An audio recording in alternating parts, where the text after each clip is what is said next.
ಸುಂದರ ದಿನಗಳು ಮುಂದಿವೆ ಎಂಬ ನಂಬಿಕೆ ಬರಲಿ. ಸುಂದರ ದಿನಗಳು ಮುಂದಿವೆ ಎಂಬ ನಂಬಿಕೆ ಬರಲಿ. ಸೌಖ್ಯದ ಭವಿಷ್ಯವಿದೆ ಎನ್ನುವ ಆಶಾಭಾವ ಇರಲಿ. ಆಶಾಭಾವ ಇರಲಿ.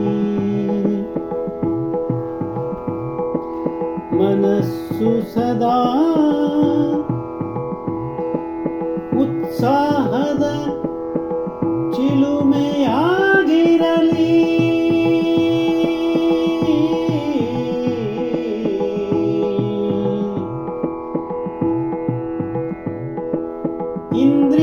ಇಂದ್ರಿಯಗಳಾಚೆ ಇರುವ ಶಾಂತಿಯ ಹುಡುಕುವ ತುಡಿತವಿರಲಿ.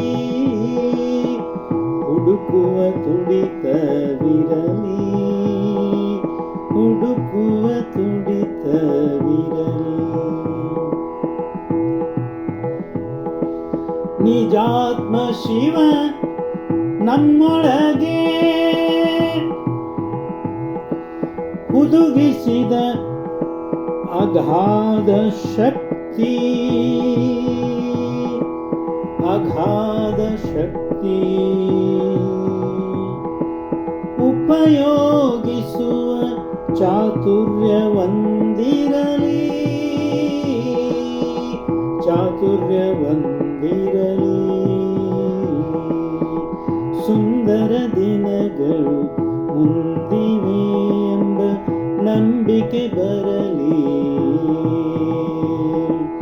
ಸುಂದರ ದಿನಗಳು ಸುಂದರ ದಿನಗಳು ಸುಂದರ ದಿನಗಳು ಸುಂದರ ದಿನಗಳು ಮುಂದಿವೆ ಎಂಬ ನಂಬಿಕೆ ಬರಲಿ. ನಂಬಿಕೆ ಬರಲಿ.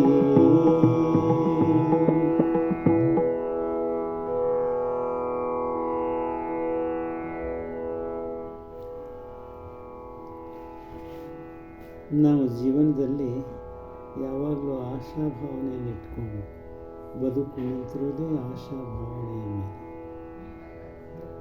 ಇವತ್ತಿನ ದಿನ ಹೀಗಾಯಿತು ಹಾಗಾಯಿತು ಅನ್ನೋದಕ್ಕಿಂತ ಬರುವ ದಿನಗಳು ಸುಂದರವಾಗೇ ಇರ್ತವೆ ಅನ್ನುವಂಥ ಒಂದು ಅಚಲ ವಿಶ್ವಾಸ, ನಂಬಿಕೆ ನಮ್ಮಲ್ಲಿರಬೇಕು. ಆವಾಗ ಸೌಖ್ಯದ ಒಂದು ಭವಿಷ್ಯ ನಮ್ಮ ಕಣ್ಮುಂದೆ ಕಾಣಿಸ್ತದೆ. ಆ ಆಶಾಭಾವವಿದ್ದಾಗ ನಮ್ಮ ಮನಸ್ಸು ಯಾವಾಗಲೂ ಸದಾ ಉತ್ಸಾಹದಿಂದ, ಅದು ಉತ್ಸಾಹದ ಒಂದು ಚಿಲುಮೆಯಂತೆ ಆಗಿರಬೇಕು. ಆಗ ದೇಹ ಕೂಡ ತನ್ನಲ್ಲಿರುವ ಶಕ್ತಿಯನ್ನು ಅದಕ್ಕೆ ಕೈ ಜೋಡಿಸ್ತದೆ. ಹಾಗೆ ಇಂದ್ರಿಯಗಳಾಚೆ ಇರುವಂಥ ಒಂದು ಶಾಂತಿ ಏನಿದೆ ಅದನ್ನು ಹುಡುಕುವಂಥ ತುಡಿತನ ಕೂಡ ನಮ್ಮಲ್ಲಿರಬೇಕು. ಆ ನಿಜಾತ್ಮ ಶಿವನು ನಮ್ಮೊಳಗೆ ಎಂತೆಂಥ ಅದ್ಭುತವಾದ ಶಕ್ತಿಗಳನ್ನು ಒದಗಿಸಿ ಒಳಗಿಟ್ಟಿದ್ದಾನೆ. ನಾವು ಉಪಯೋಗಿಸದಿದ್ದರೆ ಅವು ಹಾಗೆ ಉಳಿತಾವೆ. ನಾವು ಇದ್ದಾಗ ಅವುಗಳನ್ನು ಚೆನ್ನಾಗಿ ಉಪಯೋಗಿಸುವಂಥ ಒಂದು ಚಾತುರ್ಯ ನಮ್ಮೊಳಗಿದ್ದರೆ ಅವು ನಮಗೆ ಅಗಾಧವಾದಂಥ ಅದ್ಭುತವಾದಂಥ ದಿವ್ಯಾನಂದವನ್ನು ಕೊಡ್ತಾವೆ ಅಂಥೇಳಿ ಎರಡು ಮಾತಿಗೆ ವಿರಾಮ ಕೊಡ್ತಾ ಇದ್ದೀನಿ. ಇದೊಂದು ಸ್ವರಚಿತ ವಚನ. ಹಾಡಿದವರು ರವೀಂದ್ರ ಜಕಾತಿ.